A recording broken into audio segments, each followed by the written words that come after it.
Hello everyone, my name is Christine Binger. This is my EDL 959 Module 1, How Does Leadership Impact Academic, Non-Academic Activities and Barriers? To start, a little bit of information about me.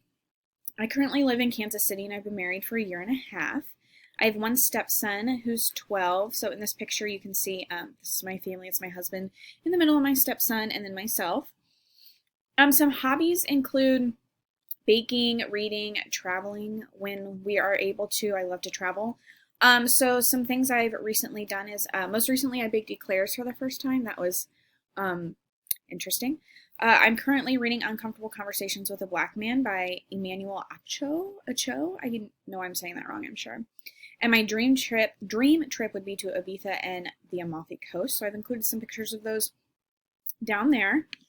My professional information, I did my undergrad at Kansas State University, and I've been teaching for, this is my 7th year? Yes. I taught for 4 years at Junction City High School. I taught English.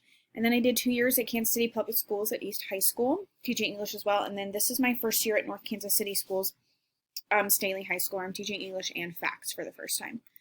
My goal in completing this master's degree is to become an assistant principal one day. I definitely want to stay in education, but I do want to remove myself from the classroom in some capacity. So something that presents itself that way would be ideal. The first question is statement is to describe at least 10 academic activities that are being utilized in your school or district. I want to preface everything for this assignment by saying that this is my first year at this school, so I am still very unfamiliar with a lot of things, but to add COVID on top of it, there's so much that I don't know that happens in a quote normal year that I'm not seeing very much this year. But to go through these programs, 10 academic programs, we have the A-Class program, which provides a series of scholarships for students. We have AVID, which is a post-secondary college readiness pipeline for students who are wanting to go to college but need more skills to be able to do that, such as questioning, things like that. SAGE is a gifted students program you have to qualify for. We provide the adult literacy and education program for adults to get their GED, and for non-Americans, just moved here, new Americans to learn English. We have ELL for our English language learners. eCampus is our virtual academy. I know most of what we're doing right now is also virtual, but this is the, quote, again, normal online learning option for students. We have the Indian Education Program to provide more resources for our Native American, Aleut, Eskimo, and Alaskan Native students. We provide early college and dual credit courses through MCC. Special education programs for our special needs students. And then we provide summer school not only as a means to complete credit, but also for enrichment classes. So those are the academic activities, or some of them, that we provide at my school. How does your administrator support these activities? Again, because this is my first year at the school, it's really hard to gauge that considering everything going on. So I'm just going to list their mere existence. They are utilized in our school. Students are part of these things. So our administration supports these activities in that they are allowed there, but also they push students to join them that they see fit. What do you think about these activities? More than anything, I think they're helpful for students and their success, especially looking at post-secondary options. They provide pathways for students in all these different areas to do that. What would you do differently? If I was an administrator in charge of these, I would provide more explanation and more push for their use. Considering we are at the end of January, and so I've been at the school for about 7 months now, 6 months, 7 months, and I don't know a lot about how we utilize them. It would probably be in their best interest to include more information about this. So as an administrator, I would do that. And what do teachers, students, parents, and other key stakeholders think about these academic activities? For the most part, they find them very useful when students can take advantage of them, especially programs such as A+ and AVID for students that need a little extra push and a little more opportunity for our students. So describe at least 10 non-academic activities that are being utilized at your school. We have sports, obviously, through the state, so football, volleyball, track. These are both on team and individual athletics. Theater programs that are offered in the fall and spring. Band and orchestra through marching band and instrumental concerts. We provide lots of visual arts clubs and activities and classes.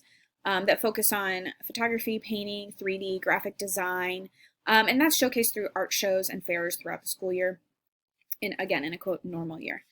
FCCLA is the Family, Career, and Community Leaders of America. It's a career and technical organization for students. We provide ProStart culinary management teams. They compete in culinary competitions in the state and in the region. STTV is the school's news program that students can be involved in, as well as the Talon magazine, which is the school's newspaper students can choose to be involved in. Our diversity club is aimed at meeting the needs of all groups through building diversity and enrichment activities to better understand differences. And last is mindfulness, which is a big one that our school seems to be pushing this year, by offering mindful strategies for students and teachers to be utilized throughout the day and the year. So same questions for these activities. How does your school administrator support these?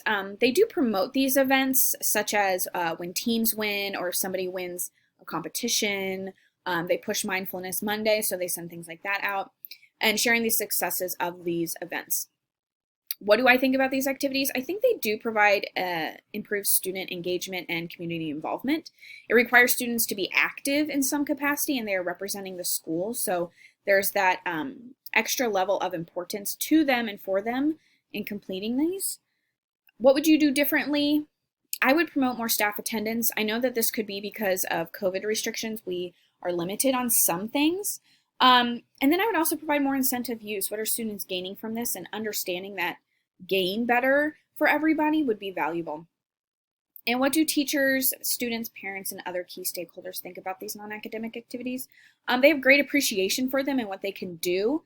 Students I know are involved in a lot of these really prioritize it, and parents find it to be a great resource and opportunity for students as they enter post-secondary, especially in attempting to get some scholarships and things like that.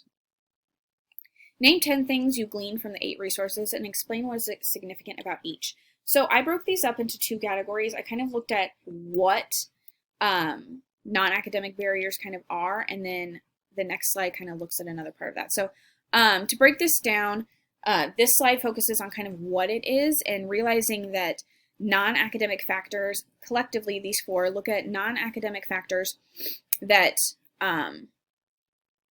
support and prevent our students from being the most successful they can be.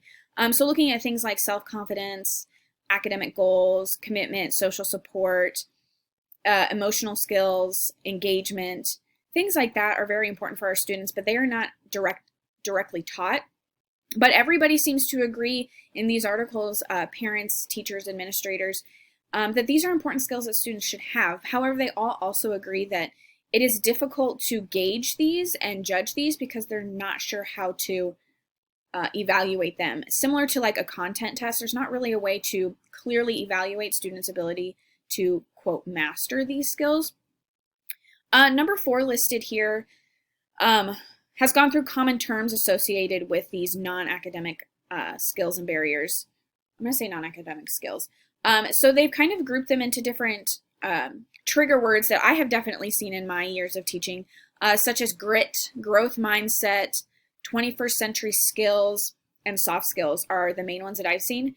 Though many people have tried to tag them different things, but there hasn't been one idea that has stuck that has been all-encompassing of what these non-academic, quote, things are that our students should have entering post-secondary, whether it's career or college. So this section looks at what specifically the values can be. So we're looking at how schools can integrate them and how they impact different groups. So if you look towards the bottom, 6 and 7 talk about specific race differences. So I have worked in a very low income, high needs community where at school, we are the students, parents, teachers, aunts, uncles, friends, you name it, we are it. And they don't get a lot of that support at home for various reasons. Some students have no home to go to, while other students, their parents are working all the time just to put food on the table. So we have to offer more than, for example, the current school I'm at that does not have these barriers in place, where it's very traditionally American picture of you sit down and eat dinner together and everyone has an expectation lifestyle. So understanding how these different groups of students need these skills differently is such a big part of including academic, non-academic behaviors and skills in schools. It's also the part that makes it the most difficult, because a lot of people say that, as you can see in number 5, that these are things that should be taught at home. Well, not everybody's getting the same home life and home opportunity. So how do we manage that, and how do we predict what a student needs, and how do we help them to gain what those skills are that they're not getting at home? Number 2 focuses on 2 and 3 focus on 2 resources that I have used through my schools that have been very helpful in managing these non-academic barriers. Number 2 talks about City Year, which is a nonprofit organization under AmeriCorps that they send individuals into schools, and those individuals are there to help students manage their grades. They manage communication. They look at study habits. They look at these day-to-day activities where students are utilizing them and helping them hone in on these skills and their value for academics. City years are only offered in low-income schools, but when you have a city year in your room, it is a blessing, that's for sure. And number 3 is communities in schools. I've also worked with communities in schools, which focuses more on poverty and what students need as far as clothing, food, shelter, but they also can work on anger management. I've seen them hold groups for that, communication, just, again, soft skills, these non-academic barriers that we are dealing with our students on a daily basis that, again, you might think, well, everybody gets this at home. That's not the case. So having city year and communities and schools is a great help in these areas. So identify the things you have or have not seen your principal do. Why is this so? I decided to narrow my list down because, again, I've only been at the school for 6 or 7 months. And with COVID, it's very difficult. So I have seen them celebrate successes. They want to highlight teachers and students that are making individual gains, but also the collective group. Grades across the board, attendance across the board, teams that are doing things, and I appreciate highlighting those successes. But what I have not seen is any discussion on non-academic skills or a push for programs to engage those non-academic skills and help students harness those. Again, could be COVID, could be, priority list. We haven't gotten to it yet, but I would love to see what is available for students in this regard and how we manage that. I definitely think that including teachers in this conversation of how we manage non-academic skills is very important. So this standard correlation, it's really important to address these skills because many employers do think that these are some of the most valuable things to have and that the other things can be taught, but if you can't communicate, that's a really hard thing to come back from. So finding these supports and evaluating them and how they can be implemented is very valuable to student success post-secondary. This is very relevant. I want to address these non-academic skills. I work very hard with my students to work on simple things such as communication, anger management, even relationships and understanding the boundaries of relationships. And being able to do that for students is just part of the job, but also it is one that's not being evaluated or looked at, and maybe we should place more of a focus on that.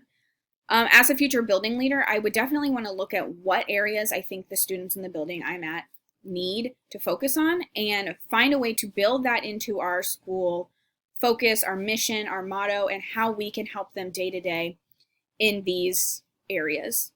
That's all I have. Thank you for listening and have a great rest of your day.